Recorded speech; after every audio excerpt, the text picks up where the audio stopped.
Hello students, welcome to you in yes coaching. आज हम लोग पढ़ेंगे मैथ क्लास 10 एक्सरसाइज 8.1।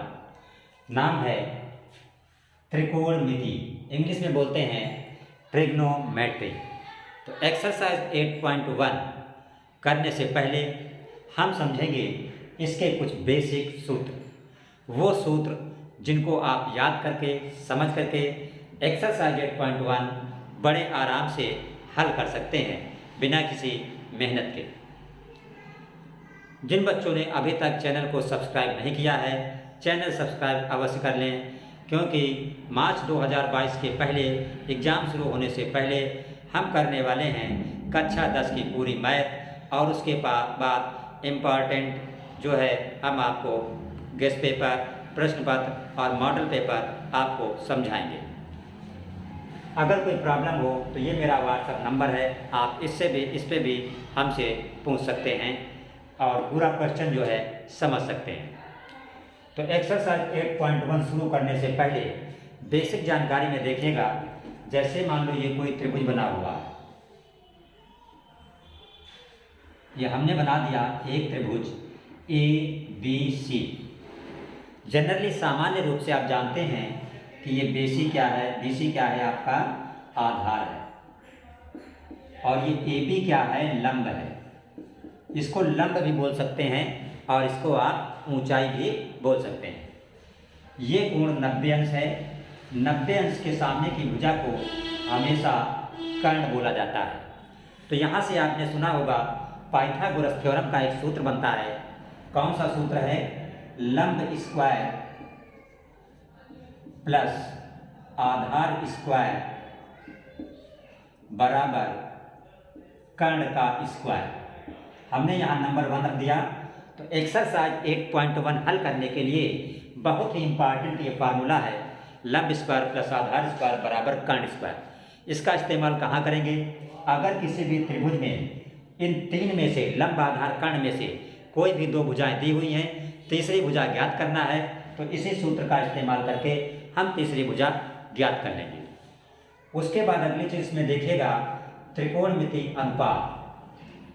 तो लंब आधार कर्ण में थोड़ा एक चीज और आप समझ लीजिएगा, नोट्स में हम लिखे दे रहे हैं यहाँ पे पहला पॉइंट, नोट्स में पहला पॉइंट ABC करके लिखे दे रहे हैं कि 90 अंश के सामने की भुजा को, 90 अंश के सामने की भुजा क्या होती है? कर्ण होती है। बड़ी मजबूती के साथ ये बात याद रखिएगा, 90 अंश के सामने की भुजा को कर्ण कहा जाता है। अब सवाल बचता है लंब और आधार का। तो लंब और आधार फिक्स नहीं रहते हैं।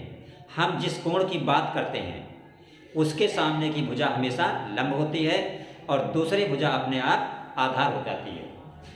तो हमने क्या लिखा? कोण के सामने, कौन सा कोण? जिस कोण की बात हम करेंगे, कोण के सामने की भुजा क्या होती है? लंब होती है। बस ये दो बातें आप याद कर लीजिए। मान लो कोण A की बात कहे, फॉर एग्जाम्पल अगर कोण A के लिए आपसे कोई पूछे कि कोण A के लिए लंब क्या है, आधार क्या है, कर्ण क्या है, तो कर्ण हमेशा वही होता है जो 90 अंश के सामने होता है। तो 90 अंश सामने भुजा कौन सी है? AC। तो कोण A के लिए जो आपका कर्ण होगा वो कितना होगा? AC होगा। अच्छा, अब कोण A के सामने भुजा कौन सी है? BC। तो कोण के सामने की भुजा लंब होती है। तो कोण A के लिए जो आपका लंब होगा वो BC होगा। अब क्या बचा? AB। तो जो बचा वो क्या हो गया? आधार हो गया।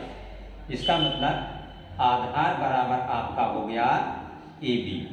इसी तरह अगर आपसे कोई पूछे कि कोण C के लिए लंब आधार कर्ण क्या है, तो कोण C के लिए अब इस वक्त C के सामने क्या दिख रहा? AB। तो कोण C के लिए लंब AB हो जाएगा, कर्ण AC ही रहेगा, और अब आधार क्या हो जाएगा? BC हो जाएगा। तो ये चीज़ें आपने समझ ली, नोट कर लीजिए, इनको ध्यान रखिएगा। अगर ये आपको अच्छी तरह समझ में आती हैं, ये आपको पता है, तो आप एक्सरसाइज 8.1 का क्वेश्चन बड़े आराम से कर सकते हैं। अब आप उसके बाद देखिएगा दूसरी चीज त्रिकोणमितीय अनुपात। तो त्रिकोणमितीय अनुपात जो है वो टोटल कितने होते हैं? 6 होते हैं, जिन्हें हम साइन कॉस टैन से शो करते हैं। तो कुल त्रिकोणमितीय अनुपात जो होते हैं वो 6 होते हैं, जिन्हें हम क्या बोलते हैं? पहला है साइन थीटा।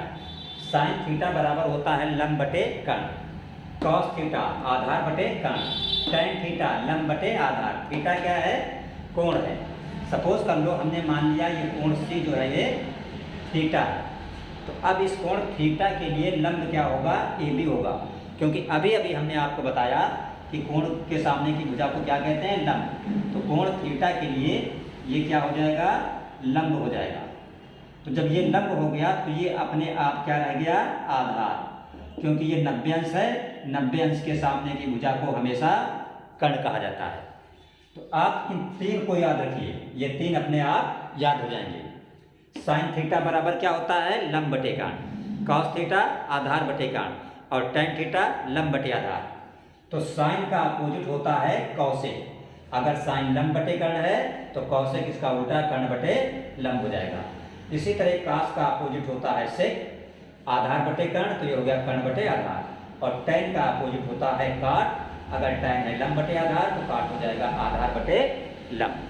अगर इतनी चीज़ आप समझ गए तो अब आप एक्सरसाइज 8.1 बहुत अच्छी तरीके से कर सकते हैं। जिन बच्चों ने चैनल अभी तक सब्सक्राइब नहीं किया है, सब्सक्राइब अवश्य कर लें, ताकि अच्छी से अच्छी वीडियो आप तक पहुंच सके। तो अब देखते हैं हम इसका क्वेश्चन नंबर 1। देखिए पहला क्वेश्चन है, त्रिभुज एबीसी में कोण बी समकोण है। बी समकोण है। कौन सा कोण समकोण है? बी। तो हमने ये एक क्षैतिज रेखा खींच दी, ये एक ऊर्ध्वाधर रेखा ऐसे खींच दी,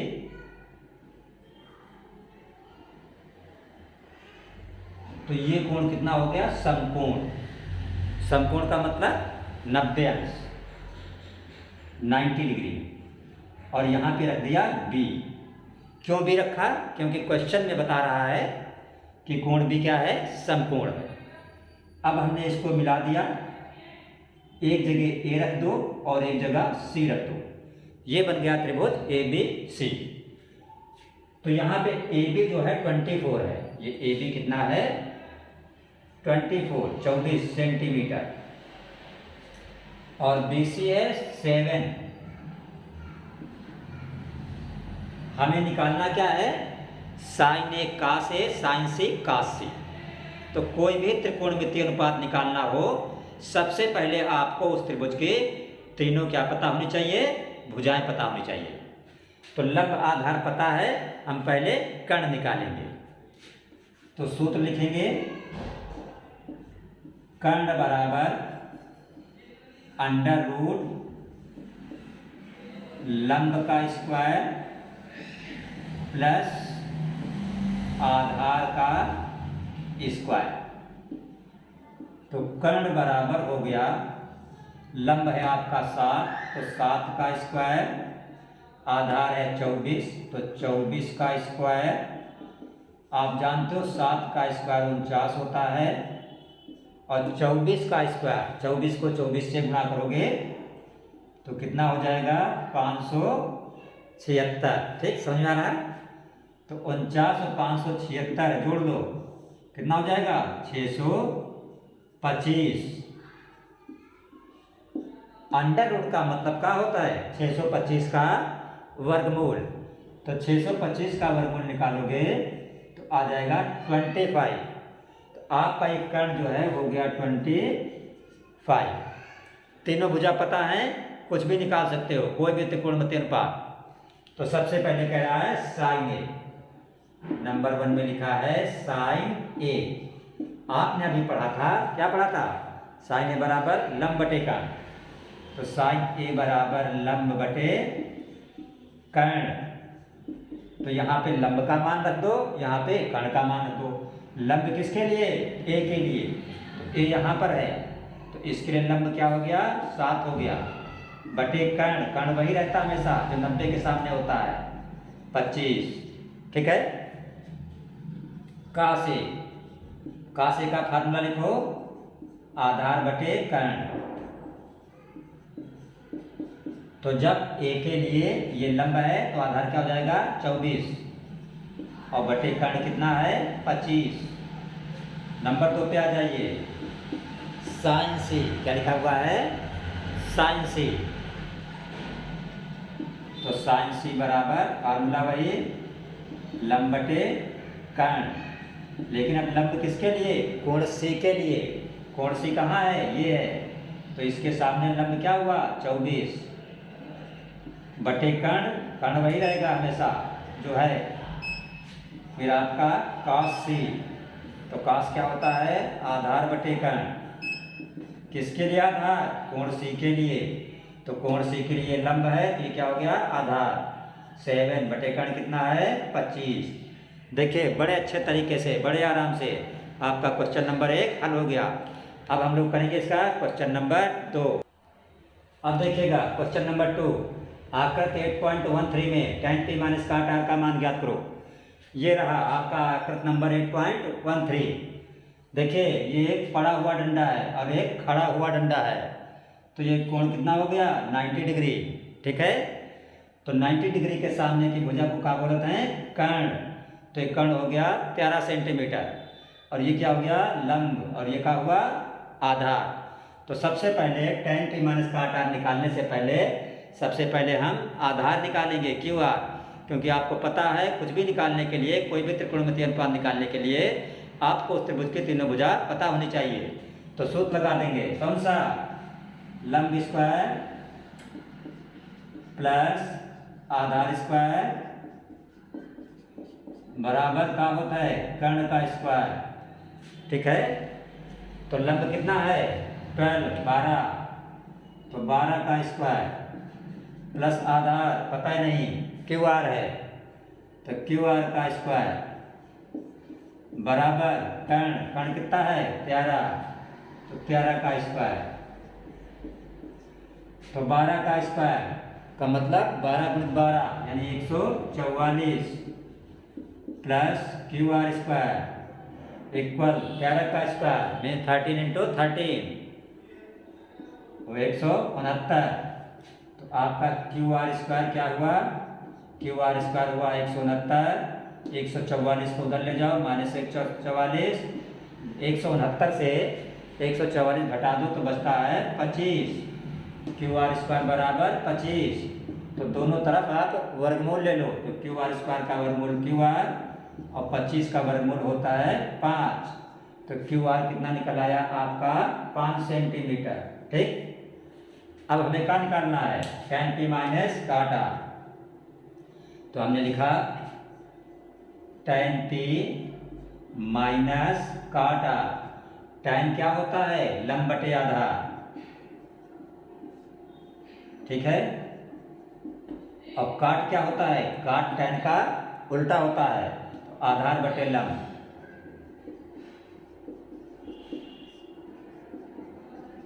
अब लंब किसके लिए कोण P के लिए। तो कोण P के लिए लंब क्या है 5 बटे आधार। तो ये लंब हो गया तो ये क्या हो गया आधार। आधार किसके लिए आधार cot r कोण r के लिए। तो कोण r के लिए ये हो जाएगा लंब तो ये हो जाएगा आधार। तो r के लिए आधार कितना है 5, आधार की जगह पे 5 और लंब की जगह पे 12, क्योंकि लंब वो होता है जो कोण के सामने होता है। तो 5 बटे 12 माइनस 5 बटे 12 का मतलब 0। लग गया question tan p minus cot r बराबर 0। अब हम लोग करेंगे इसका question number 3। Question number 3 sine a बराबर 3 बटे 4। तो cos से tan a का मान परिकलित करो। परिकलित करने का मतलब होता है ज्ञात करो। तो पहले क्या लिखा है साइन a बराबर 3 बटे 4। तो इसकी हेल्प से हम त्रिभुज बना लेंगे। तो हमने लिखा साइन ए इक्वल 3 बटे 4 और साइन ए बराबर क्या होता है साइन ए बराबर होता है लंब बटे कर्ण। इसका मतलब 3 क्या हो गया लंब हो गया, 4 क्या हो गया कर्ण हो गया। तो हमने एक चित्र बना दिया। ठीक, उसी तरह ये पड़ा हुआ डंडा और ये खड़ा हुआ, तो कितना बन गया ये 90 डिग्री। इसको मिला दिया तो ये 3 लंब है, ये 3 हो गया। 4 क्या है, कर्ण है। 90 अंश के सामने क्या होता है, कर्ण होता है, तो ये कर्ण हो गया। इसका नाम दे दिया ABC। लेकिन यहाँ पे बोला साइन A बराबर 3/4, तो फिर ये जो है आप यहाँ पे रख लो, बाकी BC जहाँ पे मर्जी करे, ठीक है। क्योंकि साइन A बराबर लंब बटे कर्ण, 3 क्या हुआ, लंब, तो कोण के सामने भुजा लंब होती है, ठीक है। अब हमें क्या नहीं पता, इसका आधार नहीं पता, तो सूत्र लगा देंगे पाइथागोरस थ्योरम वाला। हम लिखेंगे लंब का स्क्वायर प्लस आधार का स्क्वायर बराबर कर्ण का स्क्वायर। तो लंब कितना है, 3 का स्क्वायर प्लस आधार कितना है, AB, तो AB का स्क्वायर बराबर कर्ण कितना है, 4 का स्क्वायर, ठीक है। बहुत ही आसान क्वेश्चन है, आपको काफ़ी करने में क्वेश्चन इजी लग रहा होगा, ठीक है। तो 3 का स्क्वायर कितना होता है, 9, प्लस AB का स्क्वायर क्या होता है, AB स्क्वायर, और 4 का स्क्वायर क्या होता है, 16, तो AB स्क्वायर बराबर 16 प्लस का 9 उधर जाएगा तो माइनस का 9 हो जाएगा, तो AB स्क्वायर बराबर 16 से 9 गया 7। तो इसका मतलब अगर आप AB लिखें, AB स्क्वायर का वर्गमूल कितना हुआ, AB, तो 7 का वर्गमूल कितना हो जाएगा, √7। इसका मतलब AB आपका हो गया √7। अब जो भी निकालना है निकाल दो। क्या निकालना है, का से और tan A। अगर आप का से निकालेंगे तो आप जानते हो कास A, कास क्या होता है, आधार बटे कर्ण। तो आधार किसके लिए, कोण A के लिए, तो कोण A यहाँ पे है, कोण A के सामने बुझाइए लंब हो जाएगी, तो क्या हो जाएगा, आधार, यानी √7 बटे कर्ण 4 फिक्स रहेगा। फिर क्या निकालना है, tan A, तो आप जानते हो tan A क्या होता है, लंब बटे आधार। किसके लिए लंब, कोण A के लिए, कोण A की बात हो रही है, तो कोण A के लिए लंब क्या है, 3 बटे आधार क्या हो जाएगा, √7, ठीक है। तो इस तरह ये आपका क्वेश्चन नंबर 3 भी लग गया। अब हम करेंगे क्वेश्चन नंबर 4 नेक्स्ट क्लास में। तो जिन बच्चों ने अभी तक चैनल को सब्सक्राइब नहीं किया है, चैनल सब्सक्राइब अवश्य कर लें। नेक्स्ट क्लास में हम करेंगे क्वेश्चन नंबर 4, 5, 6, 7, और जिन लोगों ने कोऑर्डिनेट ज्योमेट्री नहीं देखी है, हम डिस्क्रिप्शन में लिंक देंगे, क्लिक करके एक्सरसाइज से पूरा चैप्टर 7, एक्सरसाइज 7.1, 7.2, 7.3 अच्छे से हमने सॉल्व किया है, आप वहां से जाके देख सकते हैं। तो मिलते हैं नेक्स्ट क्लास में, तब तक के लिए थैंक्स।